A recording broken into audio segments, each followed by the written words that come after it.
बिस्मिल्लाहिर्रहमानिर्रहीम अल्हम्दुलिल्लाहि रब्बिल आलमीन वस्सलातु वस्सलामु अला रसूलिल करीम अम्मा बाद। आज अल्हम्दुलिल्लाह हम मदरसों में सुलेम में पूछो तो सही प्रोग्राम के तहत यहाँ पर मौजूद हैं ताकि हमारे नाज़रीन कुछ सवाल अगर करना चाहते हों तो वो हमसे रब्ता कर सकते हैं, इसलिए कि दीन सीखने से आता है। और अल्लाह ताला ने कुरान के अंदर फरमाया फ़स्अलू अहल ज़िक्रि इन कुंतुम ला तालमून, तुम सवाल करो अहल ज़िक्र से अगर तुम नहीं जानते। तो जो लोग सही दीन पर अमल करना चाहते हैं वो हर लम्हे सवाल करते हैं, इसलिए कि इल्म की इंसान को हर वक्त ज़रूरत पड़ती है। नबी अकरम सल्लल्लाहु अलैहि वसल्लम ने हमको ऐसी उम्मत बनाया जो उम्मत अहल इल्म में से हो। इसीलिए आप देखें पहली वही जो नाजिल हुई इक़रा बिस्मि रब्बिकल्लज़ी खलक़, पढ़िए। तो पढ़ना, इल्म हासिल करना ये हमारी ज़रूरत है। इमाम अहमद बिन हम्बल रहमहुल्लाह फरमाते थे कि इल्म की ज़रूरत एक इंसान को खाने और पीने से ज़्यादा है, इसलिए कि एक इंसान अगर दिन में 2 बार या 3 बार खा लेता है तो खाने की ज़रूरत पूरी हो जाएगी, लेकिन इल्म की उसको हर लम्हे उसको ज़रूरत है, हर सांस पे उसको ज़रूरत है, हर वक्त उसको ज़रूरत है, ताकि वो सही इल्म हासिल करेगा तो इल्म की रोशनी में वो इबादत कर सकेगा और अपने रब को राज़ी कर सकेगा। जो लोग बग़ैर इल्म के अमल करते हैं, कुरान ने उनको ज़ालिन कहा, गुमराह लोग हैं। और जो इल्म हासिल करने के बाद भी अमल नहीं करते, उनको मग़ज़ूबी अलैहिम कहा गया, उन पे अल्लाह का गज़ब नाजिल हुआ। इसीलिए हमें चाहिए कि हम इल्म की रहनुमाई में दीन का काम करें, और जो भी हमारे सवालात हों ज़िंदगी गुजारते हुए, तो एक इंसान को फ़िक्र होनी चाहिए कि मैं कुरान व हदीस के मुताबिक ज़िंदगी गुजारूं और मेरा ये अमल प्यारे नबी जनाब मोहम्मद रसूलुल्लाह सल्लल्लाहु अलैहि वसल्लम के सुन्नत के मुताबिक हो। जो इंसान को फ़िक्र होती है वो ज़िंदगी के हर मोड़ पर वो ये कोशिश करता है कि वो दीन की रहनुमाई में ज़िंदगी गुजारे, अल्लाह और उसके रसूल सल्लल्लाहु अलैहि वसल्लम के हुक्म के मुताबिक ज़िंदगी गुजारे, और उसका हर कदम अल्लाह की रज़ा के लिए उठे। तो वो फूंक फूंक कर कदम रखता है, और जब कोई मसला उसको समझ में नहीं आता तो फ़ौरन वो अहले इल्म से रुजू होता है। तो इसीलिए हम अवामुन्नास के लिए कि लोग बाज़ वक्त सवालात होते हैं लेकिन कोई जवाब देने वाला उनको नज़र नहीं आता, हमने प्रोग्राम शुरू किया है कि पूछें उलमा इकराम से और अपने जवाबात को कुरान व हदीस की रोशनी में हासिल करें। तो अगर आपके जहन में कुछ ऐसे सवालात हों तो आप इस नंबर पर व्हाट्सअप कर सकते हैं, वॉइस की शक्ल में, तहरीरी शक्ल में 9533933206। और इंशाअल्लाह हम उलमा इकराम की रहनुमाई में आपको मुदल्लल जवाब देने की कोशिश करेंगे। आज हमने जिस आलिम दीन की खिदमत हासिल की है वो हमारे मुअज़्ज़ज़ दोस्त हैं शेख फ़ज़ीलतुश्शेख शमीम अख्तर फ़ैज़ी हफ़िज़हुल्लाह।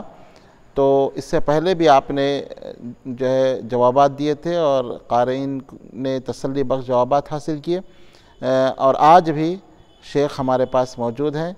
तो हम इंशाअल्लाह सवालात का सिलसिला शेख शुरू करते हैं। अस्सलामु अलैकुम रहमतुल्लाह। तो आज कुछ सवालात आए हुए हैं शेख, तो हम देखते हैं कि आज क्या सवालात हैं जो शुरू किया जाए। तो सवालात के सिलसिले में जो पहला सवाल है वो अकाउंट के सिलसिले में साइल ने पूछा, इसलिए कि आज बैंक में अकाउंट खोलना हर एक की ज़रूरत बन गई है, और फिर ये साइल का सवाल इस बात की अलामत है कि वो अल्लाह से डरने वाले हैं और हलाल रिज़्क़ खाना चाहते हैं। तो बहुत अहम सवाल जो सबकी ज़रूरत है उन्होंने पूछा है, देखते हैं कि वो क्या सवाल करना चाहते हैं। मेरा सवाल ये है कि मैं सेविंग अकाउंट में पैसे रखा था, उसमें बैंक वाले इंटरेस्ट जोड़े, पैसे ऐड हुए उसमें, क्या वो पैसे मैं इस्तेमाल कर सकता हूँ? जवाब देकर अस्सलाम। जी, भाई ने जो है सवाल किया, वाज़ेह सवाल है कि उनका सेविंग अकाउंट है और उसमें सूद आता है, तो वो क्या इस्तेमाल कर सकते हैं, उनका सवाल है। जवाब दें। जज़ाकल्लाह।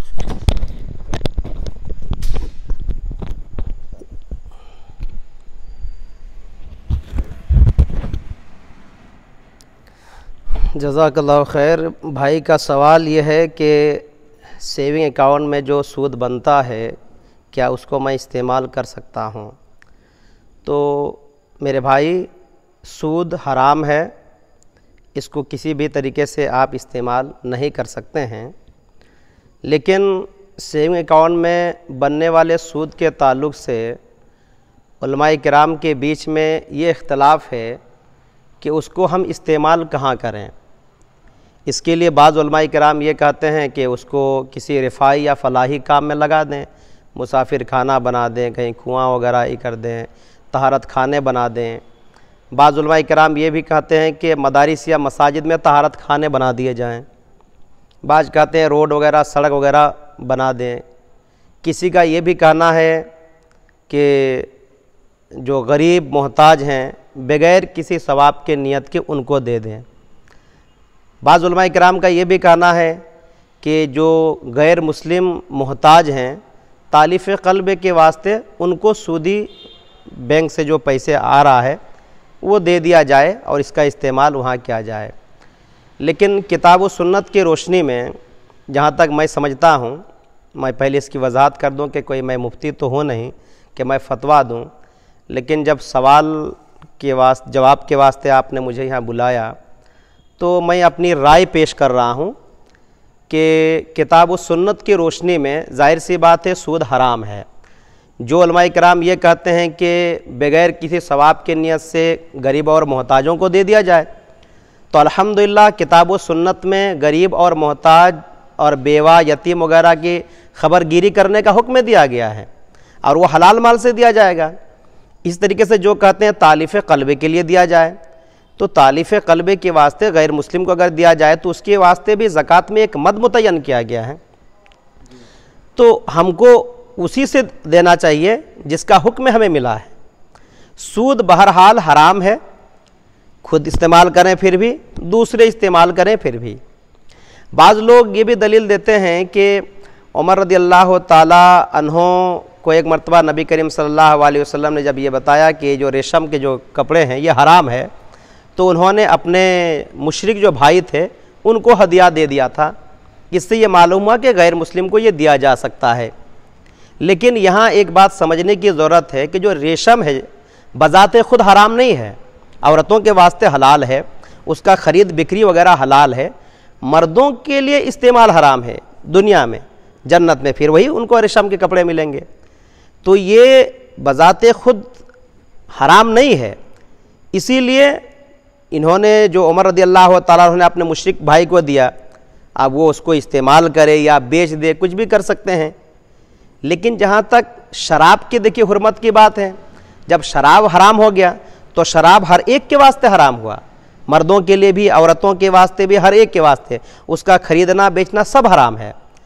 इस लिहाज से बाइस सहाबा किराम ने जब यह शराब की हुर्मत नाजिल हुई तो ये भी कहा कि हमारे मुशरिकीन कुछ दोस्त हैं, क्या हम उनको हदिया दे दें? नबी सल्लल्लाहु अलैहि वसल्लम ने कहा कि नहीं, हदिया नहीं दे सकते हैं, उसको बाकायदा बहा दिया गया। बाज तफसीर की किताबों, सीरत की किताबों के अंदर इस तरीके से वाक़यात मिलते हैं कि जब शराब की हुर्मत नाजिल हुई तो सहाबा किराम ने मटके फोड़ दिए और ऐसा लग रहा था कि मदीने में सैलाब आ गया है, बाकायदा गलियों में शराब बह रहे थे। तो इससे क्या मालूम हुआ, जो बज़ाते खुद हराम जो है वो मुशरिकीन को भी देने से मना किया गया है। और सूद भी हर एक के वास्ते हराम है। रेशम के दलाइल यहाँ पे नहीं लिया सकता है। बाज़ लोग ये भी कहते हैं कि बरीरा रज़ियल्लाहु ताला अन्हा, जिससे आयशा रज़ियल्लाहु ताला अन्हा ने उनके मुकातबत करा करके क्या कहते हैं कि बरीरा रज़ियल्लाहु ताला अन्हा से उनके मालिक ने कहा था कि 5 उकिया हमें दे दो पैसे और तुम आज़ाद हो जाओगी, लेकिन वला हमारा रहेगा। तो आयशा रज़ियल्लाहु ताला से ज़िक्र किया गया, आयशा रज़ियल्लाहु ताला अन्हा ने इसकी तरफ से वो अमाउंट दे दिया और उसके बाद वो आज़ाद हो गई। तो बहरहाल उसके बारे में मुस्नद अहमद वगैरह की रिवायत है कि उनको सदका वगैरह मिलता था, लेके आती थी, आयशा रज़ियल्लाहु ताला अन्हा वगैरह को देती थी, वो नबी सल्लम को देती थी। यहाँ नबी सल्लम से पूछा गया कि अल्लाह के रसूल सल्लल्लाहु अलैहि वसल्लम, ये जो आप खा रहे हैं ये बरीरा रज़ियल्लाहु ताला अन्हु को दिया हुआ माल है और बरीरा रज़ियल्लाहु ताला अन्हु को सदका में मिला है। तो नबी सल्लल्लाहु अलैहि वसल्लम ने उस वक्त कहा कि ये बरीरा के लिए सदका था और वो हमारे वास्ते हदिया है, तोहफ़ा है, इस वास्ते हम उसको इस्तेमाल कर सकते हैं, तुम भी इस्तेमाल कर सकती हो। ये दलील भी दी जाती है कि देखिए वो तो बरीरा रज़ियल्लाहु ताला अन्हा नबी सल्लम के लिए वो हराम था, नबी सल्लम के हराम था सदका, लेकिन बरीरा रज़ियल्लाहु ताला के थ्रू से जब वो चीज़ आया तो हलाल हो गया। तो इसी तरीके से हम अगर गरीब मिस्कीन को अगर दे रहे हैं तो वो उनको तोहफ़ा दिया जा रहा है, लिहाजा वो हलाल हो जाएगा। लेकिन शेख मोहतरम आपको ये चीज़ गौर करने की बात है कि सदका बरीरा रज़ियल्लाहु ताला अन्हा के लिए हलाल था, उनके लिए हराम नहीं था। उनको हलाल माल मिल गया, अब उसके बाद ये उनके मालिक बन गई, फिर इस हलाल माल को नबी सल्लम को तोहफ़ा दिया गया, नबी सल्लम के वास्ते भी हलाल हो गया। लेकिन सूद तो हर एक के वास्ते हराम है, लिहाजा ये कहना कि हम मोहताजों को दे देंगे या तो तालिफ़ क़ल्ब के वास्ते गरीबों को दे देंगे या तो किसी और को देंगे, ये मुनासिब नहीं लगता है। अब सवाल ये पैदा होता तो फिर उसका इस्तेमाल कैसे करेंगे, कहाँ पे करेंगे? तो ज़्यादा जो मुनासिब मालूम होता है, जैसे कि मैंने फतवा देखा था वेबसाइट में, दारुल उलूम देवबंद का भी फतवा है, मेरे ख्याल से वो फतवा नंबर 1,55,256 है। उसमें जब सवाल किया गया तो उसका एक तो जवाब वही दिया गया कि बग़ैर किसी सवाब की नीयत से गरीबों को दे दिया जाए। बहरहाल वो तो दुरुस्त नहीं है, मैं जहाँ तक समझता हूँ, क्योंकि गरीब और मोहताज की खबरगिरी करने के लिए कहा गया, हलाल माल से किया जाएगा। दूसरे नंबर पे उन्होंने ये जवाब देते हैं कि सूदी रकम जो इनकम टैक्स और सेल टैक्स वगैरह ये गैर वाजबी चीज़ हैं जो हमारे ऊपर मुसल्लत किए गए हैं, लिहाजा इन जगहों पे इसका इस्तेमाल किया जा सकता है। तो मैं जहाँ तक समझता हूँ कि चूँकि बैंक में जो हम मजबूरी में पैसा रखते हैं वो हम लेना तो नहीं चाह रहे हैं, लेकिन हमारी मजबूरी वो ज़बरदस्ती हमको देंगे। जब तक हम साइन करके उसको निकालेंगे नहीं, वो निकलेगा नहीं, वो हमारे ही अकाउंट में रहेगा, हमारे खाते में जोड़ते जाएगा। तो वो हमारी मजबूरी, हम लेना नहीं चाहते, हमें ज़बरदस्ती दिया जा रहा है और वो चीज़ हमारे वास्ते हराम है। बाज़ जगहों पे ऐसे रहता है कि रिश्वत वगैरह लोग लेते हैं, हमारा जो हक है हम मांगते हैं तो बगैर रिश्वत दिए वो दिया, क्या कहते हैं कि वो हमारा हक दिया नहीं जाता है, तो वहाँ पे भी हमको देना वो हमारी मजबूरी है। हम ऐसे देना नहीं चाहते हैं क्योंकि रिश्वत भी हराम है, अब हमारी मजबूरी है। यहाँ पे सूद बैंक से लेना हमारी मजबूरी है, हम लेना नहीं चाहते हैं, फिर भी हमको मजबूर किया जाता है। हमारा हक पाने के वास्ते बाद जगह रिश्वत हमको देना पड़ रहा है, वो हमारी मजबूरी है। तो ना हम इस हराम माल को, बैंक से आया हुआ हराम माल को हलाल में मिक्स कर सकते हैं और ना ही हलाल माल से हम हराम जगह दे सकते हैं रिश्वत के तौर पर।